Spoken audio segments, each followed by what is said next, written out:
Hello friends. इस video में हम बात करेंगे मध्य प्रदेश के भौतिक विभाजन की, यानी कि physical divisions of Madhya Pradesh.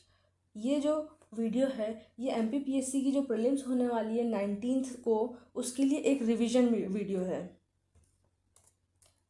तो सबसे पहले हम देखेंगे physical divisions of Madhya Pradesh, जो कि 3 पार्ट्स में डिवाइडेड है, जो कि है central highland, Satpura Maikal range, Baghelkhand plateau. सबसे जो बड़ा है इसमें वो है सेंट्रल हाईलैंड, उसके बाद है सतपुड़ा मैकल और सबसे छोटा है भागेलखंड। भागेलखंड जो है वो सिर्फ एमपी के 7% एरिया को कवर करता है। अब देखेंगे सेंट्रल हाईलैंड। जिस तरीके से आप फिगर में देख सकते हैं, सेंट्रल हाईलैंड में 5 पार्ट्स में डिवाइड होता है। सबसे जो नीचे आपको दिख रहा है वो है नर्मदा सोन वैली, उसके ऊपर है मालवा प्लेट्यू, साइड में है रीवा पन्ना प्लेट्यू, सबसे नॉर्थ में सेंट्रल हाईलैंड और उसके थोड़े से ईस्ट में है बुंदेलखंड प्लेट्यू। तो इसमें सबसे जो बड़ा है वो है मालवा प्लेट्यू, जो कि है 28.62% एरिया को कवर करता है। उसके बाद है नर्मदा सोन वैली, जो कि 26% एरिया को कवर करता है। सबसे छोटा है बुंदेलखंड प्लेट्यू, 7.7%। अब हम देखेंगे मैप के थ्रू। इस मैप में हम देखेंगे कि कौन सा एरिया कितना कवर करता है, उसमें कौन कौन से रॉक्स यूज़ करे गए हैं, वहाँ पर रेनफॉल कितनी होती है, और एमपीपीएससी के हिसाब से जितने भी इंपॉर्टेंट फैक्ट्स हैं वो सभी हम देखेंगे।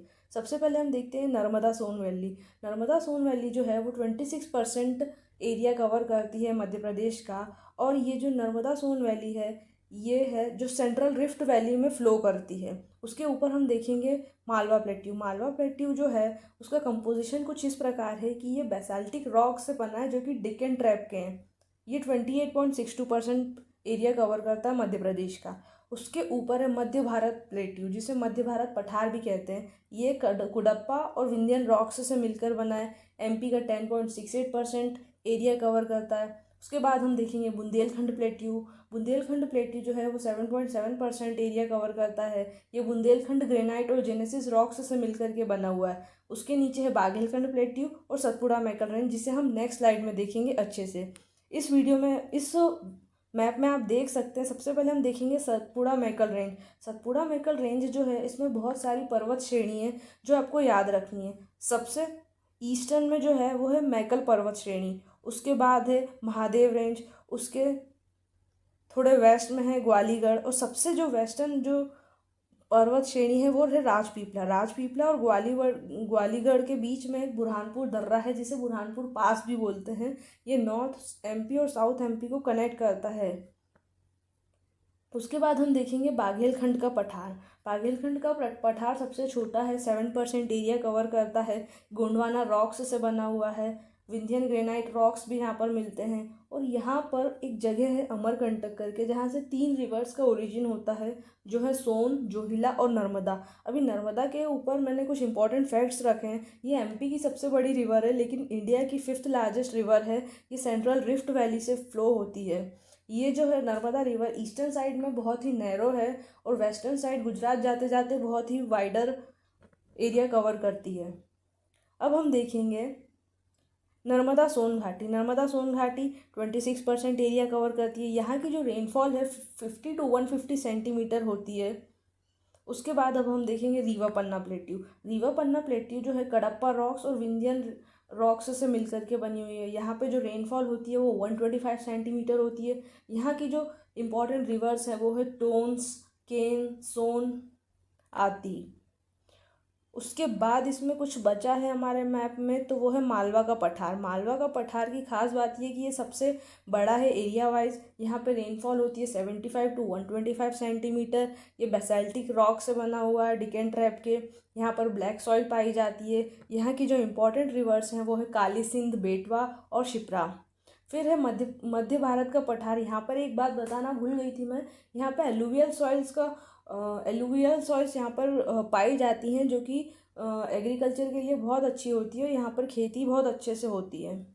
फिर है मालवा प्लेट्यू। अब हम इन सभी फिजिकल फीचर्स को डिटेल में देखेंगे। सबसे पहले मालवा प्लेट्यू। मालवा प्लेट्यू जो है वो उसका एरिया आपको बता चुकी हूँ। यहाँ की रेनफॉल होती है 75 to 125 सेंटीमीटर। यहाँ पर काली मिट्टी पाई जाती है, रिवर्स बता दी। अब देखेंगे यहाँ पर कुछ पीक्स।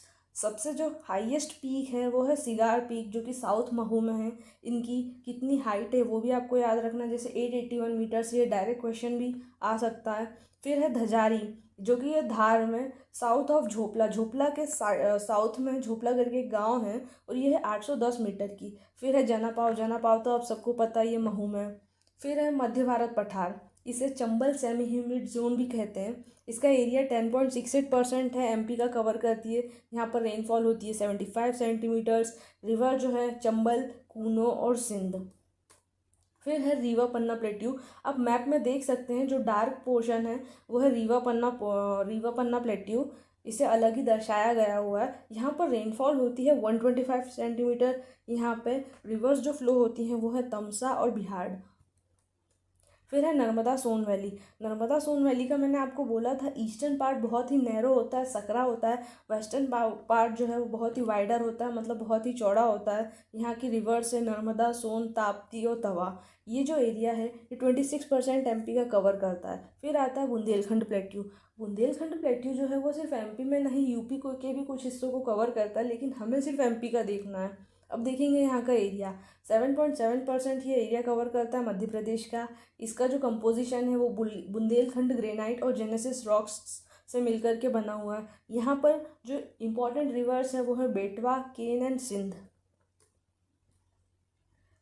फिर आता है सतपुड़ा मैकल रेंज। सतपुड़ा मैकल रेंज में जो सबसे इम्पोर्टेंट चीज़ है वो है पर्वत श्रेणी। यहाँ पे की जो पर्वत श्रेणी है इनकी क्रोनोलॉजी भी कई बार एग्जाम में पूछी गई है कि ईस्ट टू वेस्ट जमाइए और इत्यादि सवाल आते रहते हैं। तो सबसे जो ईस्ट में है वो है मैकल श्रेणी, उसके बाद है महादेव श्रेणी, फिर है ग्वालीगढ़ श्रेणी, फिर है राजपीपला श्रेणी। और राजपीपला श्रेणी और ग्वालीगढ़ श्रेणी के बीच में है बुरहानपुर दर्रा।